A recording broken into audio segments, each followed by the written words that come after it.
Nathalie Rabé, bonjour. Bonjour. Une nouvelle rencontre entre les 4 chefs de mouvance est prévue dans quelques jours à Addis Abeba. Est-ce que cette fois-ci, ils vont arriver à s'entendre sur le partage des pouvoirs dans les organes de la transition? Je crois que le point le plus important, c'est d'arriver à l'application de la charte de Maputo qui a déjà été signée par les 4 mouvances. On a bloqué sur la mise en œuvre.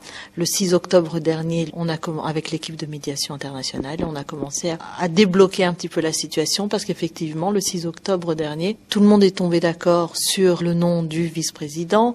On a mis des noms aussi sur le Premier ministre. Voilà. Alors maintenant, il y a une certaine mouvance qui a demandé que le président André Rajoelina ne se présente pas aux prochaines élections. Sincèrement, entre nous, je trouve que c'est un petit peu une aberration dans la mesure où les 3 anciens présidents, Didier Rattirac, Albert Zaf et Marc Ravalman, qui ont été, entre guillemets, un peu démis de leurs fonctions par le peuple, vont pouvoir se représenter. Et le président André Rajoelina ne pourrait pas se présenter, tout simplement parce qu'il gère la transition. Je trouve ça un petit peu anachronique. Le 6 octobre, tout le monde était tombé d'accord sur le remplacement du Premier ministre Monza Rwandef par un proche de Didier Rattirac, le professeur Eugène Mangalaz. Mais Monza Rwandef fait de la résistance, alors comment faire? On ne peut pas dire qu'il fait vraiment de la résistance. Ce qu'il faut dire, c'est que effectivement, Monza Rwandef est un compagnon de lutte d'André Rajoelina. C'est vrai qu'aujourd'hui, il faut mettre en œuvre la charte de Maputo.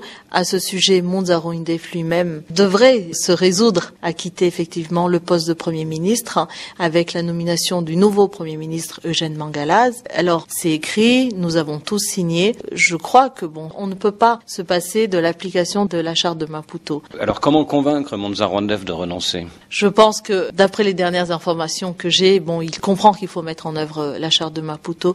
Maintenant, il faut juste arriver à voir comment continuer le tandem Monza Rwandef, André Rajoelina sous une autre forme. Donc, il faut lui trouver un nouveau poste, en fait. Globalement, oui. Il faudrait se mettre surtout d'accord sur un poste. Autre problème de taille, le président déchu, Marc Ravalomanane, refuse de reconnaître André Rajoelina à la tête de la transition. Est-ce qu'un compromis est possible?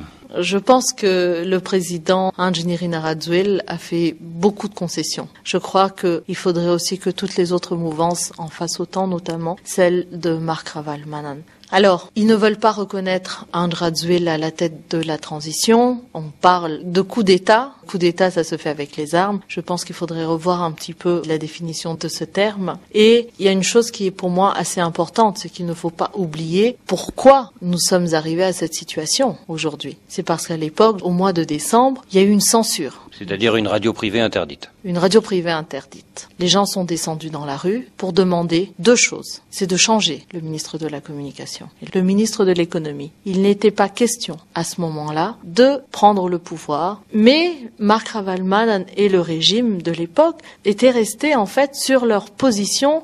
Mais vous savez bien que c'est parce que les militaires ont aidé André Rajoelina à arriver au pouvoir que la communauté internationale parle de coup d'État. Alors, les militaires, effectivement, ont rallié le camp André Rajoelina, mais c'est Marc Ravalomanane lui-même qui a transféré ses pouvoirs aux militaires. Si jamais un accord est trouvé la semaine prochaine à Addis Abeba, est-ce que Marc Ravalomanane pourra revenir à Madagascar et se présenter à une prochaine présidentielle, par exemple? Pour moi, aujourd'hui, les jeunes doivent prendre des responsabilités. Je crois que les jeunes, dans les 4 mouvances, ont toujours été dans l'ombre des grands messieurs. Alors, ce sont des parents, des Raimandjin, comme on dit à Madagascar, mais je crois qu'il faut passer la main. Et André Rajoelina, pour vous, c'est un jeune ou il fait déjà partie des vieux? Pour moi, c'est un jeune. C'est un jeune. Je crois que pour une personne aussi jeune, il a vraiment vite mûri. Et je crois qu'effectivement, il est capable de mener à bien, en tout cas, la transition et pourquoi pas la 4e République. Est-ce que Marc Ravalomanane ne serait pas plus ouvert au compromis si vous le laissiez rentrer à Madagascar? Est-ce qu'il ne faut pas faire un geste? Est-ce qu'il ne faut pas l'autoriser à rentrer? Je crois que des gestes, il y en a déjà eu beaucoup. Il y a eu beaucoup d'amnisties qui ont été accordées à Maputo. Et si on devait présenter ces amnisties auprès de la population en référendum, par exemple, je ne suis pas certaine que la population aurait été d'accord. Mais il y a aussi eu des actes de répression. Il y a des partisans de l'ancien régime, de Marc Ravalomanane, qui ont été arrêtés, notamment une sénatrice franco-malgache qui a été brutalisée en prison. Est-ce que tout cela n'est pas inquiétant? Écoutez, sincèrement, je pense que de temps en temps, il peut y avoir un petit peu de dérapage. Mais aujourd'hui, il faut arrêter, je crois, de montrer un petit peu le régime Andry Rajoelina à Madagascar comme étant dictatorial. Loin de là. Pour preuve, c'est que si pendant tout toutes ces années, la télévision nationale et la radio nationale étaient hermétiquement fermées